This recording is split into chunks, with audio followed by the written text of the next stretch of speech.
ઉત્તર ગુજરાતની વાત કરીશું। બનાસકાંઠા કે જ્યાં સતત બીજા દિવસે વરસાદ પડ્યો। બનાસકાંઠામાં ગઈકાલે પણ ધોધમાર વરસાદ પડ્યો હતો। અમીરગઢ, ઇકબાલગઢ સહિત આસપાસના જે વિસ્તારો છે ત્યાં વરસાદ ફરી એક વખત શરૂ થયો છે। જાજરવા, ડેરી મહાદેવિયા, ગોડાદપુર આ તમામ એ વિસ્તારો કે જ્યાં અત્યારે વરસાદ વરસી રહ્યો છે, જેના કારણે ખેડૂતો ખુશ છે, કેમ કે ઘણા લાંબા સમયની રાહ ખેડૂતોએ જોઈ છે। 10-10, 15-15 દિવસ સુધી વાવણી લાયક વરસાદ પડે તેવી ખેડૂતોને રાહ હતી અને હવે જ્યારે વરસાદનું આગમન થયું છે ઉત્તર ગુજરાતમાં, એ પણ બનાસકાંઠાના ગ્રામ્ય વિસ્તારોમાં, જેના કારણે ખેડૂતો ખુશ છે અને આ વરસાદને આવકારી રહ્યા છે। હજી કેટલાક વિસ્તારો એવા છે ઉત્તર ગુજરાતના કે જ્યાં વરસાદ નથી પડ્યો, જ્યાં પણ વરસાદ વરસે તેવી અપેક્ષા ખેડૂતોને છે।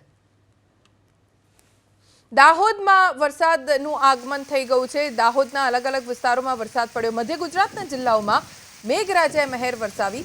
દાહોદના સિંગવડ તાલુકાના ગ્રામ્ય વિસ્તારોમાં વરસાદ પડ્યો। સિંગવડના પસાયતા, ઢબુડી, કેશરપુર, વણઝારિયા સહિતના ગામોમાં વરસાદ પડ્યો, જેના કારણે ખેડૂતો ખુશખુશાલ થઈ ગયા છે।